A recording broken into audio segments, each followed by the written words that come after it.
Bismillahirrahmanirrahim. Assalamualaikum warahmatullahi wabarakatuh. Alhamdulillah wa musallian ala rasulillah la hawla wa la quwata illa billah. Rabbi syrahli sadri wa yassirli amri wa hlul 'uqdatam min lisani yafqahu qawli. Rabbi zidna ilma warzuqna fahma. Ibu-ibu, para intelektual muslimah yang dimuliakan Allah, karena keimanan, keilmuan dan komitmennya untuk mengamalkan, mengemban amanah sebagai intelektual muslimah yang merupakan orang di antara orang-orang yang terpilih, yang oleh Allah berikan kelebihan yang tidak diberikan kepada yang lain, tapi di situ ada makna kelebihan amanah atau tanggung jawab yang juga harus kita tunaikan. Alhamdulillah, pada pagi hari ini kita akan melanjutkan kelas politik kita masuk ke dalam pertemuan yang kedua, yang hari ini kita akan membahas tentang kepemimpinan politik Islam. Kelas politik ini insya Allah masih akan bersambung untuk menuntaskan kita memahami all about politik dalam Islam, ya, mulai dari memperkenalkan politik sampai nanti kemudian pada kita akan juga berbicara tentang bagaimana pertanggungjawaban, akuntabilitas, sistem politik Islam, dan seterusnya. Semoga ibu-ibu yang hadir pada pagi hari ini bisa terus melanjutkan hingga kita bisa menyelesaikan kelas intensif politik yang kita persembahkan untuk para intelektual muslimah Indonesia ini. Ibu-ibu yang dimuliakan Allah, semoga hadirnya kita hari ini diizinkan oleh Allah hari ini hadir, tidak pernah lupa untuk kita syukuri, dan apa yang kemudian didapatkan dari pertemuan hari ini bisa menjadi kebaikan, menjadi keberkahan. Ibu-ibu mendapatkan pencerahan, ilmu yang bermanfaat, diaplikasikan, diamalkan, diajarkan, disampaikan kembali, atau didakwahkan ke lingkungan terdekat yang menjadi amanah keseharian kita. Konten bahasan kita pada hari ini adalah ada 3 garis besar, ibu-ibu. Yang pertama, saya akan mereviewkan singkat pertemuan pada kelas politik sebelumnya agar terkoneksi begitu, dan juga menjadi sebuah pengulangan bagi mereka yang baru hadir pada pagi hari ini. Lalu masuk ke dalam penjelasan tentang kepemimpinan politik Islam itu apa sebenarnya yang dimaksud dengan kepemimpinan politik Islam, apa rahasianya, apa faktor utamanya. Kemudian yang ketiga, ketika sudah kita gambarkan bagaimana sih secara konsep kepemimpinan politik Islam itu akan diraih, kita akan coba lihat ke belakang, apakah kepemimpinan politik yang seperti itu memang kemudian pernah terrealisir. Kita membaca sejarah untuk kemudian kita ambil pelajarannya. Sementara pada yang ketiga itu adalah kita bicara ke depan, apakah kepemimpinan politik Islam itu juga akan bisa kita wujudkan. Jadi hari ini kita akan melintasi masa lalu, masa kini, dan masa yang akan datang, insya Allah. Masuk kepada bagian yang pertama, ibu-ibu. Kemarin judul pertemuan pertama adalah sistem politik Islam adalah sistem khilafah. Judulnya itu. Dari mana itu didapatkan? Yang pertama, kita harus memulainya dengan meletakkan dulu apa makna politik, sehingga kemudian tidak memiliki persepsi yang berbeda, sebagaimana yang kekacauan persepsi tentang makna politik hari ini yang dianggap sebagai sesuatu yang kotor, sesuatu yang tidak layak umat Islam itu terlibat di dalamnya. Maka kemudian kita sepakat setiap kali kita mau mencari sebuah justifikasi, penjelasan, solusi, maka kita harus kembalikan itu kepada bagaimana Islam menjelaskannya, karena itu merupakan konsekuensi dari keimanan kita. Itu kita sudah selesai. Ketika kita mengaku kita adalah mukmin, maka kita harus menjadikan Muhammad dan risalah yang dibawa oleh Rasul Muhammad itu sebagai rujukan kita. Dan setelah kita menemukan jawabannya, maka sikap kita adalah sami'na wa ata'na. Kita mengambilnya tanpa ada rasa keberatan sedikit. Termasuk ketika kemudian kita berdebat, kita berselisih tentang apa sebenarnya politik itu. Apakah kemudian kita harus meninggalkannya atau kemudian mengambilnya, bagaimana kita mengaturnya, maka kita tanya kepada Islam. Maka di dalam hasanah keilmuan Islam, politik yang kalau dalam bahasa Arabnya adalah asiasa. Asiasa itu secara bahasa artinya adalah mengatur aturan keteraturan. Kalau secara istilah kita bisa mendapatkannya dari hadis yang disampaikan oleh Rasulullah ketika beliau mengatakan kanat banu Israil tasusuhumul anbiya kulama halaka nabi khalafahun nabi fa innahu la nabiyya ba'di wa sayakunu khulafa fayakturun. Di situ Rasul memperkenalkan ada kata-kata tasusuhumul anbiya. Tasusu itu berasal dari kata sasa, ya susu siasa. Jadi kata siasa itu secara istilah itu kita pahami sebagai pengaturan urusan, karena di dalam lafaz hadis itu Rasul menunjukkan bahwa itulah yang ngatur urusannya Bani Israel zaman dulu itu adalah para nabi, terus sampai kemudian setelah Rasul Muhammad itu tidak ada lagi nabi, tapi nanti akan ada khulafa dan jumlahnya banyak. Jadi di situ kita mengenal ada istilah politik atau siasah itu adalah bermakna riayatu syu'unil ummah. Riayah, pengelolaan, pemeliharaan asyu'un, urusan-urusan umat. Nah, lalu bagaimanakah sistem politik di dalam Islam? Bagaimanakah sistem yang digunakan untuk mengatur urusan umat ini? Maka kemudian kita ternyata menemukan padanan istilah untuk sistem politik itu adalah nizamul hukmi Islam. Ini diperkenalkan di dalam kitab yang ditulis oleh Syekh Taqiyuddin An-Nabahani. Kemudian juga disebut juga dengan ad-daulah Islamiyah.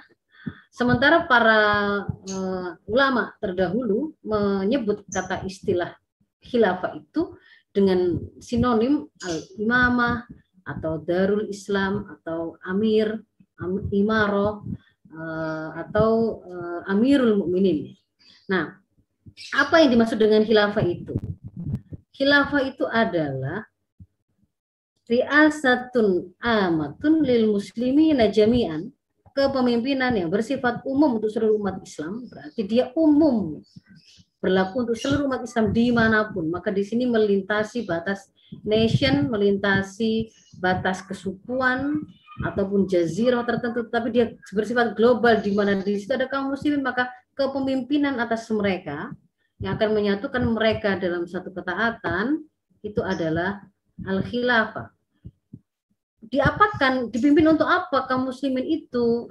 Kepemimpinan itu adalah di dunia ini, bukan kepemimpinan itu di akhirat. Jadi ini konteksnya memimpin mereka, mengatur urusan mereka di dunia ini. Di qomati ahkami syar'il Islami. Untuk tugasnya khilafah itu menerapkan hukum-hukum syara Islam di dalam negeri, fid dakhil, wa hamli da'wa ilal Islam ilal alam. Wa hamli da'watil Islam ya ilal alam. Dan mengemban dakwah Islam itu ke seluruh alam. Mengemban dakwah Islam ke seluruh alam itu kalau kemudian diemban oleh khilafah, mulai dari yang bersifat seruan atau mengirimkan utusan hingga ketika menemukan hambatan yang bersifat fisik yang dilakukan oleh mungkin misalkan militer dari kekuatan negara yang menolak atau memusuhi dakwah tersebut, maka sampai pada level daulah khilafah ini akan mengirimkan pasukan jihadnya untuk membuka penghalang-penghalang fisik untuk disampaikannya dakwah Islam ini kepada mereka ke seluruh alam. Nah, inilah yang kemudian menjadi sebuah pemahaman akan apa inti khilafah itu. Yang tadi mungkin Ibu sudah menjawabnya di polling di depan. Nah, istilah definisi khilafah seperti yang tadi disampaikan oleh Syekh Taqiyuddin An-Nabhani itu juga dimiliki oleh Dr. Mahmud Al-Khalidi ini sama. Riasatun amatun lil muslimina fid dunya li iqamati syariah wa hamli da'wal Islam ilal alam. Nah, khilafah itu sendiri ketika kemudian kita bicara apakah memang khilafah atau sistem politik Islam berupa khilafah yang namanya juga disebut dengan kata khilafah itu memang adalah sistem politik yang diwariskan oleh Rasulullah, ataukah itu hanya bikinan para pakar politik untuk membuat teori tentang kepemimpinan atau tentang politik, tentang sistem pemerintahan. Maka kalau kemudian kita menggali mendapatkan dari dalil yang lain yang diriwayatkan oleh Bukhari, Muslim dan secara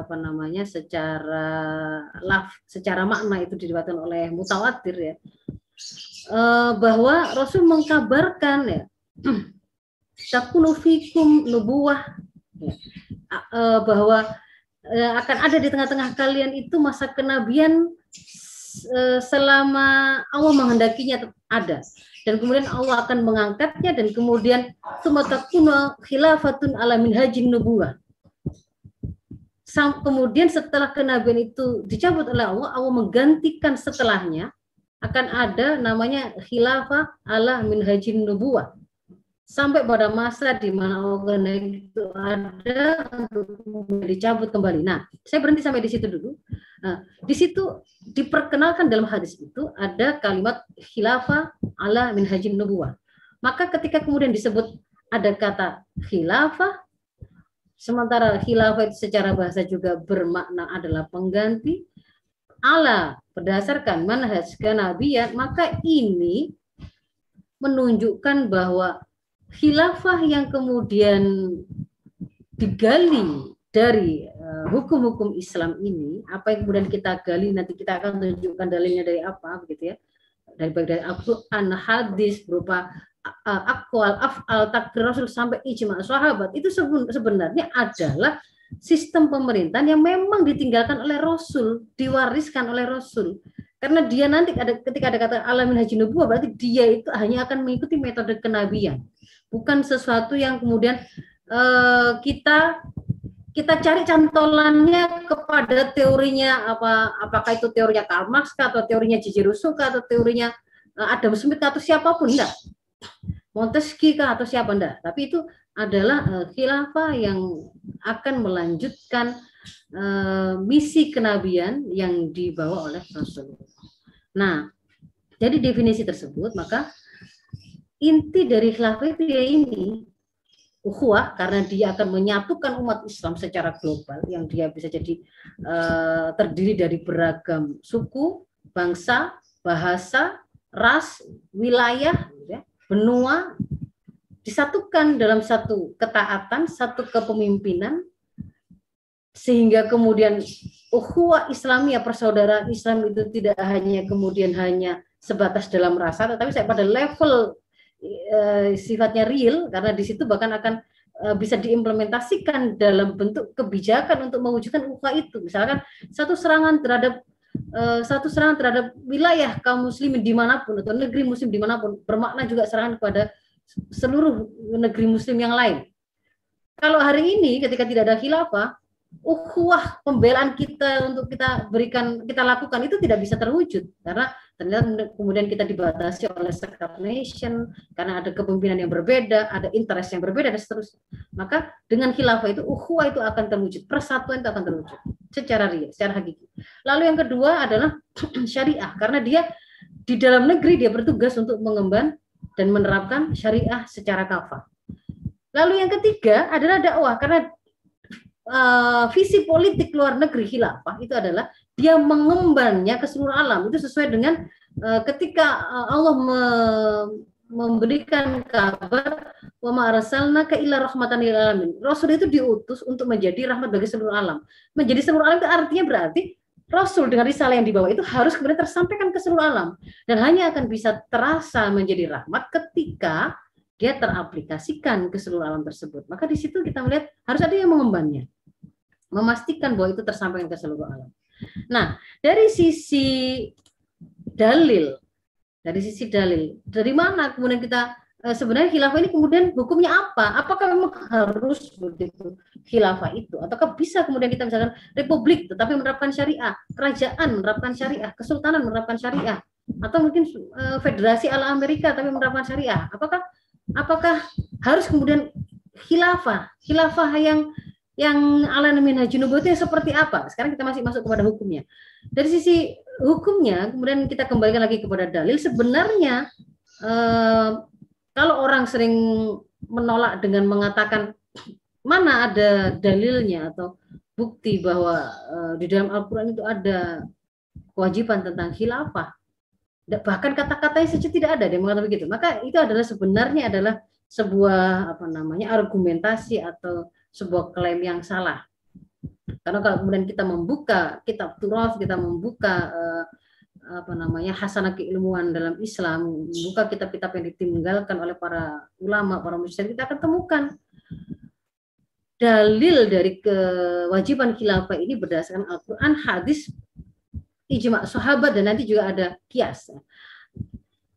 Yang pertama, kalau kemudian kita tidak akan menyebutkan satu persatu dalil itu, tetapi untuk merefresh saja. Al-Quran yang mana?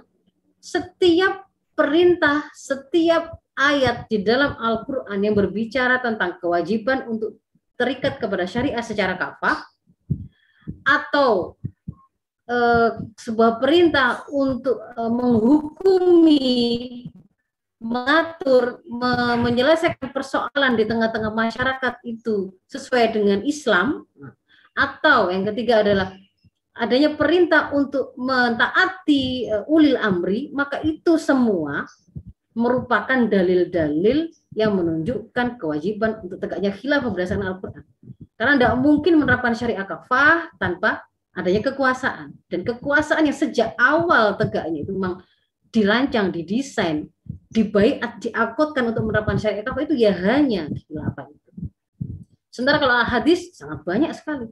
Ijma' sahabat adalah contoh apa yang kemudian dilakukan oleh para sahabat pasca meninggalnya Rasul pada masa Khulafa Rasyidin, terangkatnya atau terbaiatnya Khalifah Abu Bakar, dilanjutkan Umar bin Khattab, dilanjutkan Utsman bin Affan, Ali bin Abi Thalib. Itu semua adalah menjadi dalil bahwa khilafah itu bahkan ada batas waktunya, dia tidak boleh hilang dari tengah-tengah umat ini.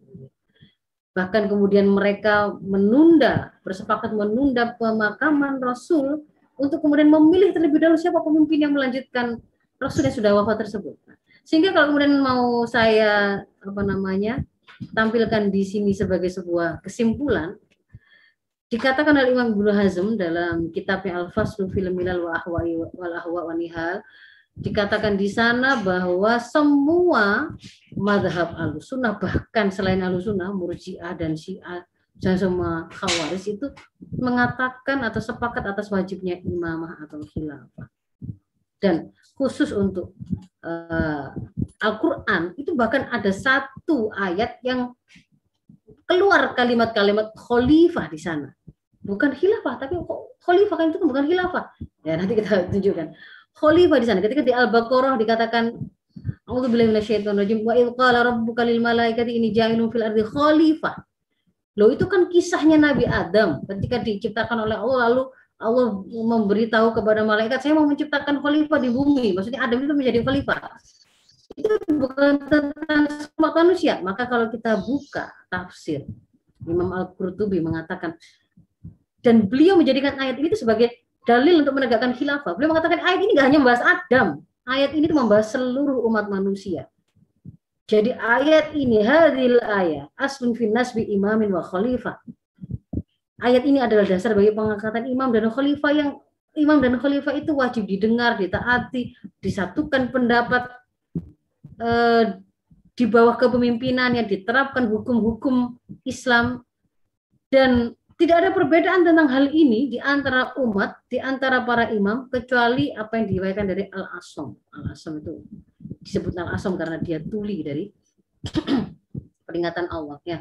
Nah ini kemudian, jadi apa yang kemudian dikatakan Allah mengutus Adam untuk menjadi khalifah, itu sebenarnya pada saat yang sama itu bukan hanya untuk Adam saja, begitu. Bukan hanya untuk Adam saja, tetapi keberadaan manusia itu sebagai pengganti Allah di muka bumi untuk mengelola urusan seluruh umat manusia ini. Maka ketika kemudian sampailah kenabian itu hingga kepada Rasul Muhammad, kita juga bisa melihat kedudukan Rasul Muhammad itu bukan hanya sebagai nabi dan rasul, Tapi pada saat yang sama beliau itu juga memegang kedudukan kepemimpinan kaum muslimin untuk menegakkan hukum-hukum Islam, mengatur urusan-urusan mereka.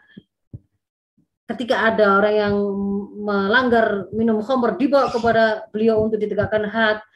Ketika ada yang berzina, ketika kemudian ada yang mengalami kedoliman, mengadukannya, ketika ada yang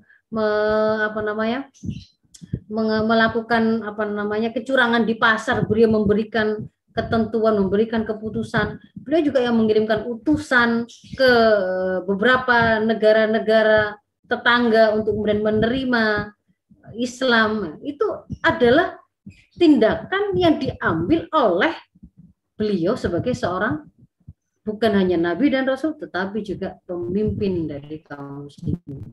Dan setelah rasul terakhir, la ya fa innahu la nabiyya ba'di wa sayakunu khulafa fayaksurun, kan begitu. Maka Imam Al-Mawardi mengatakan setelah Allah kemudian mencabut masa kenabian, maka disyariatkan untuk mengangkat pemimpin untuk menggantikan masa kenabian tersebut. Dan Rasul juga sudah mengkabarkan itu, nggak ada lagi nabi, tetapi para khulafa, para khalifah. Khulafa itu jamak dari khalifah. Orangnya adalah khalifah, sistemnya adalah khilafah. Jadi setelah masa kenabian ada khilafah, dan semuanya itu adalah dalam kerangka untuk menerapkan pengelolaan urusan umat dengan aturan Islam. Nah, yang mana, yang seperti apa prinsip-prinsip khilafah itu? Saya akan memulainya dengan menunjukkan bangunan ideologi, atau kalau pakai bahasa di kitab itu mabda Islam. Secara definisi, mabda Islam itu adalah akidah akliyah yang basiku anha nidham. Jadi kalau pakai istilah yang diperkenalkan oleh Syekh Taqiyuddin An-Nabhani. Kalau pakai istilah yang dipakai oleh para ulama sebelumnya, bangunan Islam itu dikatakan adalah terdiri dari iman sebagai fondasi, lalu di atasnya syariat. Iman itu bahasa di hadis, di Quran, bahasa di dalil. Kalau akidah itu bahasa di bahasan-bahasan usuluddin, ya. Akidah yang digunakan oleh para ulama itu satu sebenarnya maknanya, sama. Jadi ketika dikatakan akidah akliyah yang basiku anhanidhom, adalah akidah akliyah, sebuah keyakinan yang bersumber dari sebuah proses berpikir yang kemudian akan melahirkan nidham. Nidham itu adalah sekumpulan peraturan yang digunakan untuk mengatur kehidupan, dan itu hakikatnya adalah syariat. Nah, syariah ini itu berbicara dan mengatur hubungan manusia dengan Tuhannya, bagaimana dia berakidah, beribadah, mengatur hubungan dia dengan dirinya sendiri, bagaimana dia makan, minum, berpakaian, menghiasi dirinya dengan sifat-sifat tertentu, dan juga mengatur hubungan manusia dengan manusia yang lain dalam konteks muamalat, ukubat, ya, mengatur pertanian, keluarga, politik, ekonomi, sistem pertahanan, dan seterusnya. Nah, ini adalah bangunan Islam, ideologi Islam. Kalau untuk menerapkan hukum-hukum syariah seputar persoalan ibadah, ritual, ataupun persoalan akhlak atau hubungan manusia dengan dirinya sendiri, relatif bisa dilakukan meskipun tidak ada kekuatan atau tidak ada kekuasaan untuk menerapkannya di tengah masyarakat. Nggak ada khalifah, nggak ada khilafah, nggak ada sistem pemerintahan Islam, masih bisa, relatif masih bisa. Kecuali misalnya kayak ada di tengah lingkungan negara yang memaksa umat Islam itu tidak boleh terikat pada syariat, seperti kaum muslimin di Uyghur, Rohingya misalnya, seperti itu, ya tidak bisa karena memang dimusuhi penerapan syariah itu sampai pada batasan yang sifatnya fisik. Nah, tapi kalau untuk aturan yang mengatur hubungan manusia dan manusia yang lain, kemasyarakatan, sosial kemasyarakatan, maka ini hanya bisa diterapkan oleh kekuasaan. Sohibus solahiyah. Kekuasaan itu dimiliki oleh penguasa yang sebenarnya kekuasaannya itu diambil atau diterima dari umat sebagai pemilik asli kekuasaan. Maka kekuasaan yang digunakan untuk menerapkan syariat kafah inilah yang disebut sebagai khilafah. Maka pilarnya adalah kedaulatan di tangan syara. Maksudnya yang menentukan halal, haram, salah, benar, baik, buruk itu adalah syariah. Bukan kesepakatan manusia, bukan warisan, bukan kemaslahatan, tapi apa kata syara. kekuasaan di tangan umat artinya apa? Sampainya seseorang di kursi kekuasaan khilafah menjadi seorang khalifah itu karena umat menyerahkan kekuasaan yang aslinya milik mereka dengan ikhtiar, dengan khiyar dan ridho. Jadi dia tidak dipaksa, dia memang memberikan kewenangan kekuasaannya tadi kepada khalifah dalam bentuk akad bayat yang kemudian dia lakukan untuk mengangkatnya. Nah, lalu yang ketiga pilarnya bahwa dia ada kepemimpinan sifatnya global. Maka nanti itu khilafah itu bentuknya global state, bukan nation state. Sekalipun sebelum kemudian dia itu bersifat global melewati lintas nation, mungkin bisa jadi dia berawal dari satu nation tertentu sebagai sebuah bibit, sebagai sebuah benih awal. Seperti kalau Rasul itu benihnya di Madinah, sebelum kemudian akhirnya pada masa kejayaan khilafah jauh setelah beliau itu hingga melampaui 2/3 luas dunia. Maka sejak awal pun itu konsepnya gitu ya, dia ada itu untuk menjadi kepemimpinan global seluruh kaum muslimin. Jadi tidak kemudian sejak awal mematok saya wilayahnya adalah untuk khilafah Indonesia misalkan, khilafah Turki, khilafah enggak ada begitu, tapi khilafah ya khilafah Islam karena dia ada kepemimpinan global.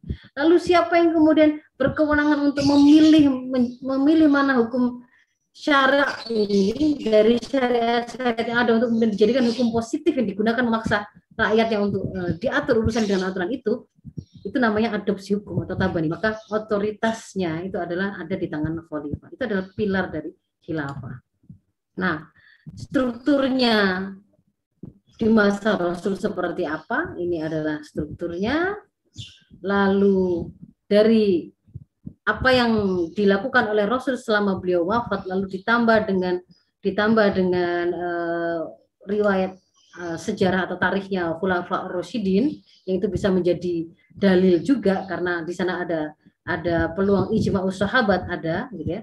Maka kemudian hasil pengkajian terhadap dalil-dalil yang berbicara tentang kepemimpinan dalam Islam itu, inilah kira-kira gambaran struktur kekhilafahan itu dengan khalifah sebagai pemimpinnya. Ini adalah struktur khilafah Islam.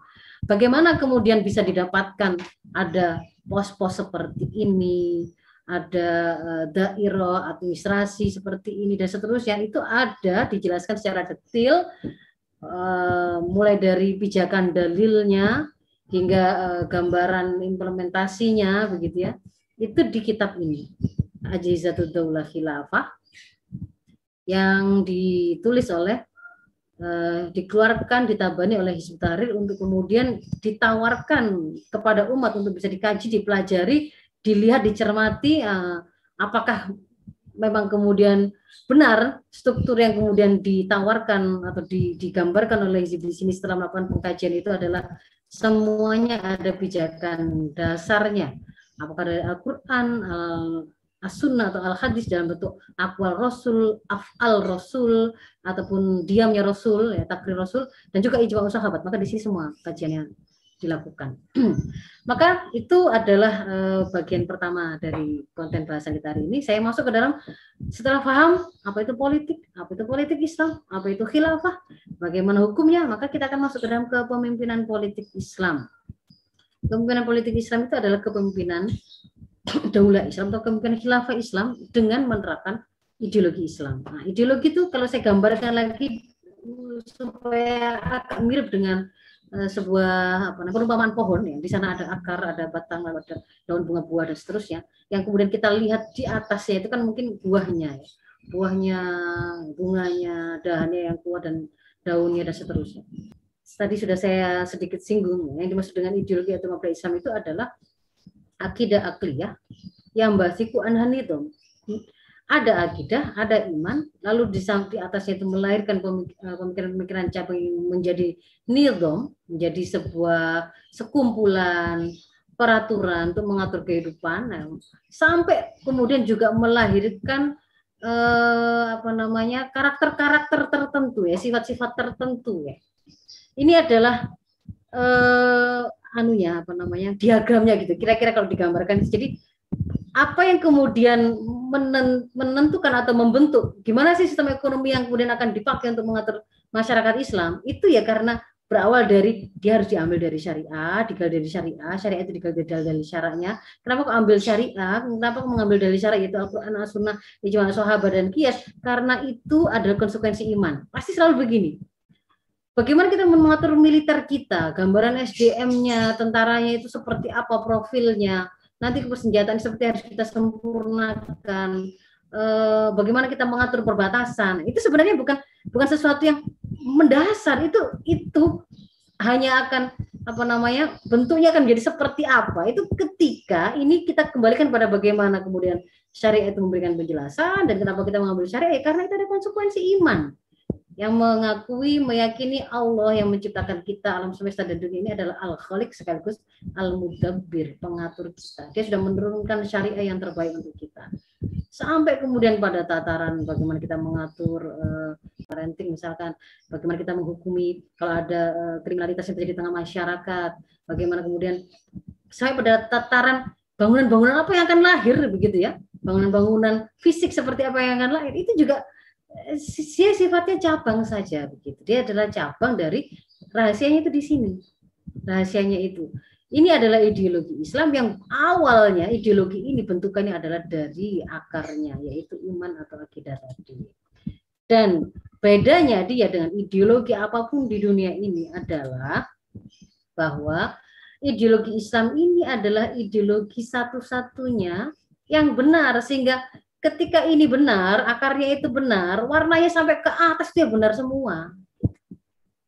Bagaimana kemudian dia mengatur kesehatan ketika menangani pandemi, bagaimana ketika dia menangani pergaulan supaya tidak sekedar menjadi aturan yang menyelesaikan semacam pemadam kebakaran sudah kadung banyak zina. Enggak, sejak preventifnya sudah ada di situ nanti penjelasannya. Ekonomi, bagaimana bukan hanya untuk mengatur ketika banyak utang, tapi bagaimana mendapatkan pemasukan negara yang itu memastikan dia bisa memenuhi kebutuhan wajib warga negaranya, pokok warga negaranya, apa saja seterusnya. Di situ diatur. Ketika ini benar, semuanya akan benar. Nah, kebenaran dari ideologi Islam itu berawal dari kebenaran akidah imannya yang benar tadi. Dia benar dalam menjawab dari mana alam semesta, manusia, kehidupan ini, untuk apa dia ada di sini, setelah ini mau kemana. Itu benar semua. Dia menemukan bahwa ada Allah Al-Khaliq Al-Mudabbir yang menciptakan kita semua untuk satu misi penciptaan, yaitu beribadah dan mengamalkan seluruh pelaksanaan aturan-aturan yang sudah diberikannya untuk mengatur kehidupan kita, dan nanti kita akan bertanggungjawabkan. Maka akidah yang sama itu yang kemudian akan membentuk profil kepribadian perorangan, juga akan akhirnya membuatnya menjadi istimewa juga.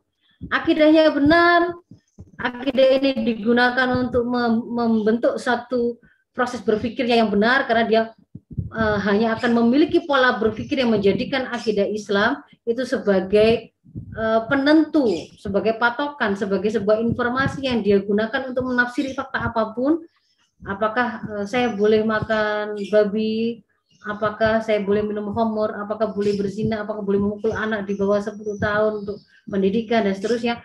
Setiap apapun, ketika dia mau berpikir apapun tentang fakta yang hendak dia pikirkan, dia cari pemahamannya, ketika dia sandarkan itu kepada penjelasan yang diberikan oleh akidah Islam, maka pada saat itu dia memiliki pola pikir Islami, dan ketika kemudian dia gunakan hasil berpikirnya itu, pemahaman itu untuk mengikat amalnya, maka dia akan menampilkan di dalam dirinya itu seperti ini yang terlihat oleh kita. Ada amal-amal ya, berdagang amanah, tidak curang.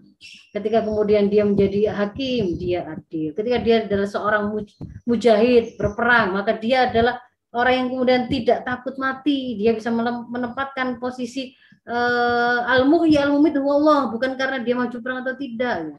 Dia berani, malu, tidak ingin terlihat kemudian auratnya itu terbuka, terlihat dia itu melakukan kemaksiatan atau kemudian tidak menjaga lisan itu. Ini kemudian menjadi sesuatu yang khas tampilannya karena kekhasan dari akidahnya. Hingga pada tataran pengaturan masyarakat pun juga akan khas ya. Ketika kemudian kita memahami masyarakat itu adalah ada kumpulan individu, tapi dia nggak diem saja, tetapi dia melakukan interaksi terus-menerus. Padahal interaksi itu hanya akan terjadi kalau mereka memiliki kesamaan persepsi akan sesuatu. Saya mau beli narkoba. Narkoba itu menyenangkan, menguntungkan, enak, dan begitu. Kalau kemudian tidak ada yang memiliki kesamaan persepsi dengan dia, tetapi memiliki persepsi yang narkoba itu haram, narkoba itu merusak kehidupan, maka tidak akan terjadi interaksi. Supaya terjadi interaksi itu pasti akan dibutuhkan individu ini memiliki kesamaan persepsi dan kesamaan perasaan. Kalau persepsi itu misalkan persepsi pencurian itu haram, terlarang, kemaksiatan. Kesamaan perasaan, saya benci, saya tidak suka, saya tidak senang ada orang yang mencuri, dan saya tidak suka ada orang yang menjadi korban pencurian. Saya tidak setuju dengan pencurian. Nah, ini kesamaan perasaan. Maka supaya kemudian dia langgeng aturan tadi, interaksi tadi itu menjadi interaksi yang langgeng, akan dipayungi oleh aturan yang juga sejenis dengan persepsi dan perasaannya tadi. Aturannya juga mengatakan pencurian itu kriminalitas, harus dihukum. Nah, padahal kita sudah tahu tadi, yang menjadi dasar dari persepsi ini membentuk apa tadi? Yang membentuk persepsi tadi, akidah. Yang menentukan perasaan ini, mempengaruhi perasaan itu apa? Persepsi yang dia punya. Peraturan tadi, nizam tadi lahir dari mana? Akidah. Maka akidah yang istimewa tadi, yang benar tadi akan memunculkan pengaturan di tengah masyarakat dan juga khas. Itulah kenapa yang saya katakan tadi, dia itu rahasianya ada pada ideologinya sebenarnya, bangunan peradaban Islam itu. Dan kalau kemudian kita lihat, apakah peradaban Islam yang seperti itu pernah ada? Secara sejarah, secara historis begitu ya. Daulah khilafah itu dengan karakter kepemimpinan yang sampai bisa membuat orang-orang yang mulanya dikenal sebagai orang jahiliyah, terbelakang, hanya mengenal perang dan rebutan makanan begitu ya. Itu kisahnya Jazirah Arab di bawah pandangannya orang Romawi dan Persia. Itu ketika memandang orang-orang Arab yang diturunkan Rasul di sana itu orangnya seperti itu. Tetapi ketika kemudian Islam datang, ternyata merubah personal mereka, ya, personal mereka menjadi orang-orang bersahsia Islam yang luar biasa. Kehidupan masyarakat juga khas akhirnya di situ, sampai kemudian terlihat sekali keistimewaannya ketika mereka melakukan jihad misalkan, akhlak di dalam jihad itu juga terlihat. Tidak ngawur membabi buta, tidak kemudian menyerang perempuan dan anak-anak, tidak merusak lingkungan. Bahkan Barat pun ketika mereka terlibat perang salib dengan Islam, itu kemudian belajar tentang akhlak tersebut. Itu bahkan dalam peperangan itu, bagaimana Lionheart itu, Richard Lionheart itu dengan Salahuddin Al-Ayyubi. Salahuddin Al-Ayyubi bahkan ketika tahu Richard the Lionheart itu sakit, dia datangi hingga ke kemahnya, kemudian menyampaikan obat. Padahal itu posisinya musuh. Setelah sembuh, perang kembali, lanjut. Jadi peradaban yang sifatnya luar biasa, merevolusi manusia dan kehidupan masyarakat sampai pada kualitas yang luar biasa tingginya itu, dengan cakupan wilayah yang luar biasa besarnya itu, dan juga jangka waktu yang bertahan yang sangat lama itu pernah tegak. Dan sebagai sebuah untuk mewakili kira-kira gambaran peradabannya seperti apa, itu adalah apa yang disampaikan oleh ini CEO-nya Hewlett Packard, HP, Carly Fiorina, ketika masa pasca penyerahan WTC, Kang Muslim waktu itu, dan Islam diserang, dicitrakan sebagai agama teror, lalu kemudian dia menyampaikan satu pidato ya, pada pertemuan dengan seluruh manajer perusahaannya. Jadi dikatakan ada peradaban terbesar di dunia. Kekuasaannya membentang melewati laut, iklim, penduduknya itu ratusan juta, beragam, bukan satu warna, bukan satu etnis, bineka. Bahasanya menjadi bahasa universal, pasukannya luar biasa, militernya memungkinkan tingkat kedamaian dan kemakmuran yang belum pernah diketahui sebelumnya, jangkauan perdagangannya sampai ke mana-mana begitu, bahwa kemajuan teknologi, sains, ilmu pengetahuan dan luar biasa di sana. Dan ini bertahan sampai sangat lama, ratusan tahun. Bahkan kalau ditambah dengan yang naik turunnya, bukan hanya keemasannya, itu lebih dari 1.300 tahun. Jadi ini bahkan diakui oleh non-muslim bahwa masa khilafah sebelumnya. Kepemimpinannya itu adalah masa ketika kita disatukan dalam satu komando, kita bisa menerapkan syariat secara kafah, kita jadi mercusuar peradaban, bahkan tidak hanya kaum muslimin yang mengalami golden ages, tapi seluruh dunia yang menemukan, bisa menggambarkan peta sejak awal dengan begitu detail itu adalah Al-Idrisi, bukan kemudian ilmuwan barat dan seterusnya. Tokoh-tokoh kemajuan Madaniyah hebat sepanjang sejarah ya. Tidak hanya arsitektur dan seterusnya gitu ya. Semuanya kita punya pasukan yang benar-benar merealisir posisi Al-Imamu Junnah. Imam itu laksana perisai kota Lumiwar Iwa Yutakobih, yang di belakangnya, di bawah kepemimpinannya itu umat itu kemudian akan berperang bersama komandonya dan berlindung dari serangan musuh itu kepada si khalifah tadi atau pemimpinan tadi, yang sanggup menjamin keamanan dan keselamatan perjalanan setiap warga negaranya. Ingat, yang mengamankan perjalanan haji dari Samatiroh atau Sumatera itu adalah kekhilafahan yang memenuhi penjagaan kehormatan seorang perempuan ketika dia memanggil wa mutasimah, ketika kehormatannya diganggu oleh orang Yahudi, itu adalah orang Romawi pada waktu itu adalah khalifah. Masa kita memiliki kekhilafahan, bahkan kemudian kita bisa memimpin konstelasi politik internasional. Ketika Inggris mau mementaskan, Prancis mau mementaskan sandiwara atau drama tentang Rasul, cukup kemudian kita memberikan peringatan, Anda batalkan Anda batalkan penampilan drama tersebut, atau kemudian Anda akan merasakan akibatnya itu, karena kita memiliki kekuatan yang luar biasa, militer yang kuat gitu. Termasuk kemudian bagaimana kita membuat beragam warga negara dari berbagai macam etnis itu tidak ada konflik, kulit hitam, kulit putih, kulit merah dan seterusnya. Nah, dan bahwa kemudian kejayaan dan keruntuhan peradaban itu memang adalah sunatullah. Jadi setelah kemudian kita pernah mengalami masa kejayaan seperti itu, memang kemudian khilafah ini mengalami keruntuhannya. Ketika kemudian kita membaca apa yang disampaikan di dalam dalil, merupakan bisyarah yang disampaikan oleh Rasulullah, memang benar bahwa kita akan mengalami fase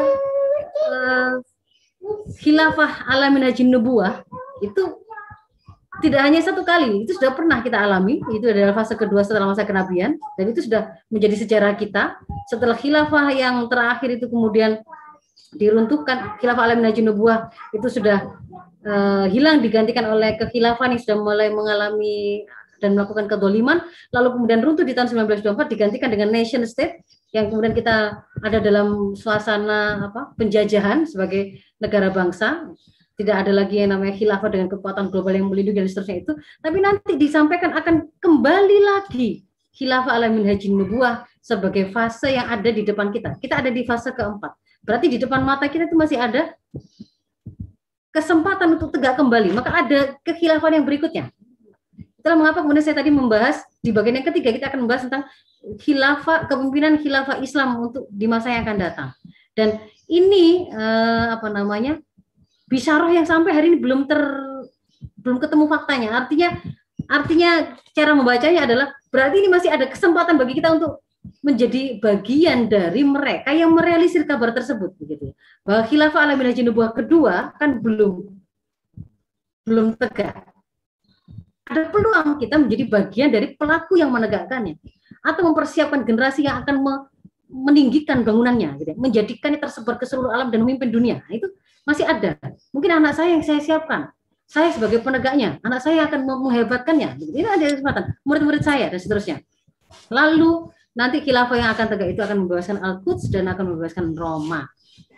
Nah, peluang kita ini masuk ke bagian yang ketiga, adalah untuk menegakkan khilafah minhajin nubuwah kedua, yaitu khilafah abad ini. Bukan, kita nggak bicara khilafah yang dulu, itu bukan sejarah, bukan romantisme sejarah, tapi kita bicara ke masa depan.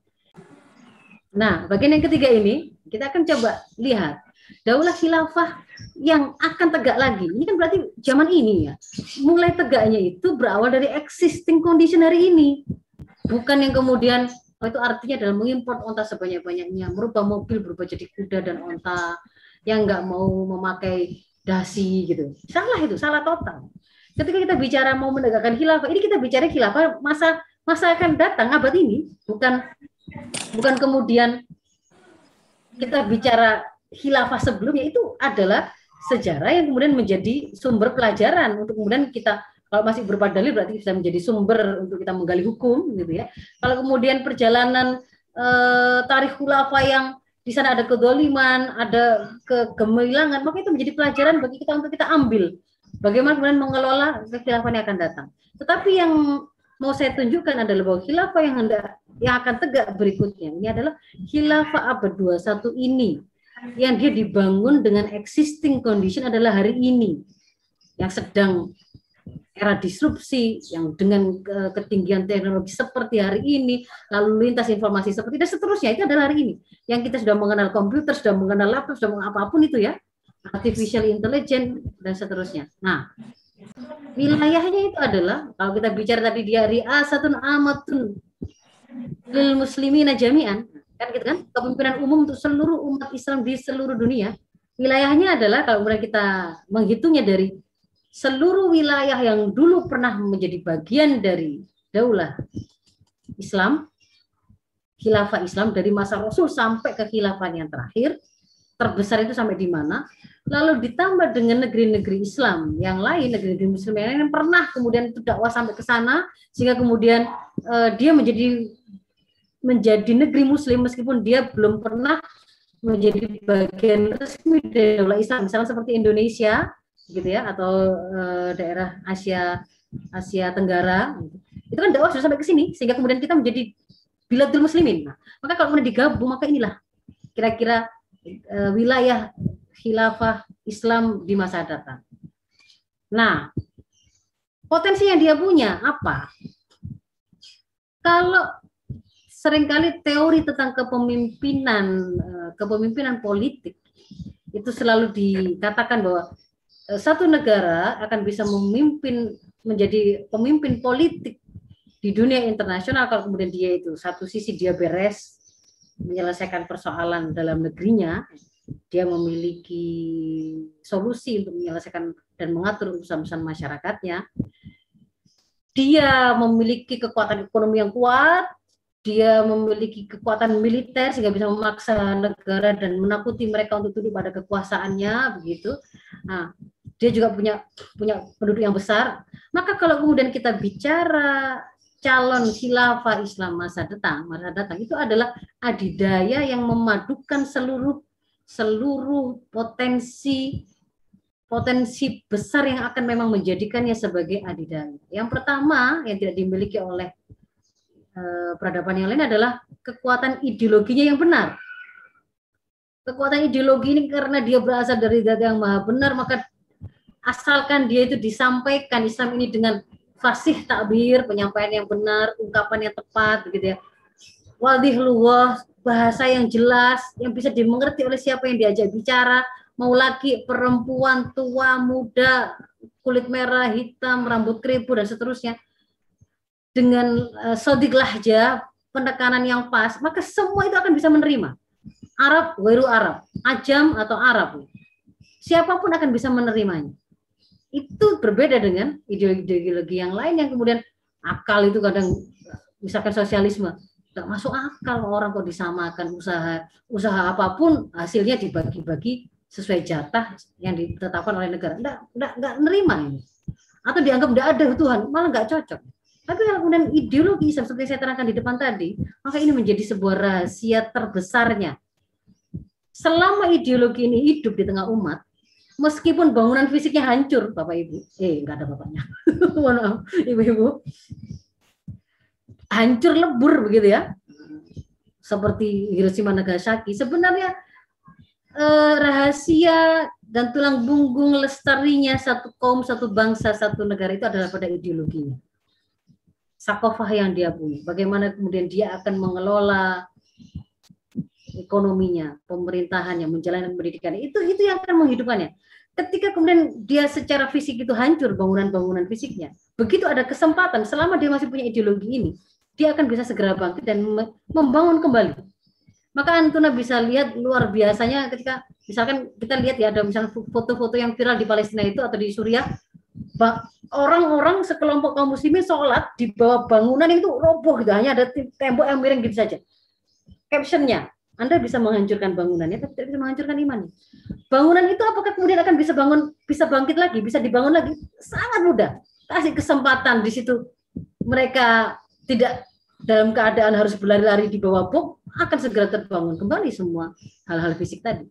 Maka ini adalah kekuatan utamanya. Kekuatan utamanya adalah pada ideologi. Faktor utama kepemimpinannya adalah pada ideologi.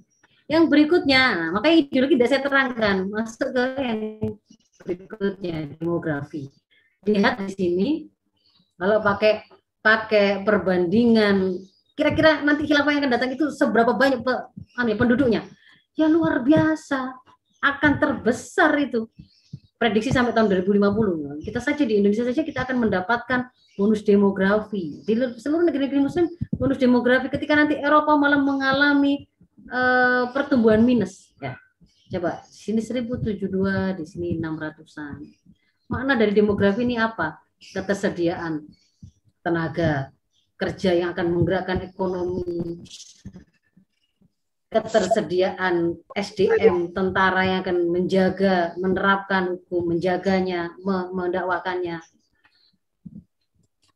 Itu adalah demografi atau penduduk. Lalu kekuatan ekonomi, ini hanya saya nukilkan saja. Kalau dihitung asumsi yang namanya Islamic Khilafah State tadi adalah tadi ya wilayah kaum muslim negeri-negeri Islam yang pernah menjadi wilayahnya, dan negeri Islam yang sudah kemudian berubah dari yang sebelumnya itu bukan Biladul Muslimin menjadi Biladul Muslimin, maka kita akan dapatkan produsen sereal terbesar di dunia. Kalau pakai hitungan nationmaster.com adalah Khilafah Islamic State. Kalau produksi katun dunia, katun itu adalah bahan baku pakaian terbesar. Cina yang terbesar, tetapi keduanya adalah kita. Kemudian cadangan minyak yang terbukti, pakai proven reserve cadangan yang terbukti di Afghanistan, itu kita akan memiliki 68,54% cadangan minyak di seluruh dunia. Demikian pula produksinya. Kemudian yang lain lagi misalkan gasnya, cadangan gasnya, kita akan memiliki 61,45% cadangan dunia. Uraniumnya, kita akan menjadi ranking kedua dalam memproduksi uranium dunia. Kemudian kekuatan geostrategis. Bagaimana kemudian posisi negeri-negeri Islam itu, Allah memang sudah anugerahkan dia itu menempati posisi di bumi ini itu sangat strategis. Kalau kemudian mau dia diatur dalam satu kepemimpinan, dia pasti akan mengendalikan dunia karena dia mencakup wilayah kawasan ini, Mediterania, Timur Tengah, Afrika, Asia Selatan dan Tenggara, yang di situ ada Selat Malaka, ada juga area Kaspia dan kawasan Laut Hitam. Kemudian kita lihat ini jalur sutra yang fenomenal dan monumenal, ini sudah sejak zaman dulu ya, jutaan tahun itu ada. Itu nanti akan melintasi wilayah kaum muslimin, ini khilafah. Kalau kemudian kita cut gitu ya, habislah Eropa itu, habislah Cina. Kalau kemudian kita lihat ini peta rutenya Amerika untuk kemudian dia bisa melakukan aktivitas ekonominya, dia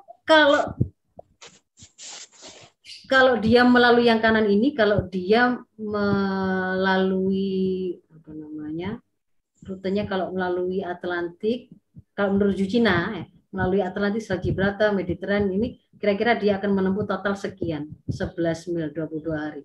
Kalau kiri ini dari Amerika ke Cina melewati Samudra Pasifik sekian. Nah, kalau kemudian ini adalah wilayah khilafah. Kalau kemudian kita embargo dia tidak bisa lewat, tidak bisa melewati ini saja, kita tutup. Nah, dia mau muter kemana? Mau untuk sampai ke Cina dia butuh berapa lama perjalanan? Gitu. Nah, maka di sini akan khilafah Islam itu punya kartu truf, gitu. Akan memaksa orang itu jauh macam-macam begitu ya, untuk kemudian membuat mereka itu tunduk, merendahkan hati di hadapannya, begitu. Nah, kemudian juga kekuatan militernya. Mau dilihat dari militer aktifnya atau cadangannya atau paramiliternya gitu, maka kita akan temukan total dunia itu sekian. Islam, khilafah Islam 22. Total kemampuan militernya coba kita lihat. Kalau khilafah kan berarti ini dibagi. Pakistan ditambah maksudnya. Pakistan, Indonesia, Mesir itu ditambah nanti. Maksudnya digabung gitu. Nah, ini merupakan potensi yang luar biasa gitu. Jadi inilah sejarah peradaban kita di masa lalu yang tadi saya terangkan di depan tadi. Inilah peradaban kita yang akan hadir di masa datang. Itu adalah peradaban Islam yang tinggi dan mulia, dan itu ada pada khilafah Islam. Itu ibu-ibu yang bisa saya sampaikan sebagai pengantar kelas politik kita hari ini. Silakan dielaborasi lebih lanjut pada sesi diskusi. Assalamualaikum warahmatullahi wabarakatuh.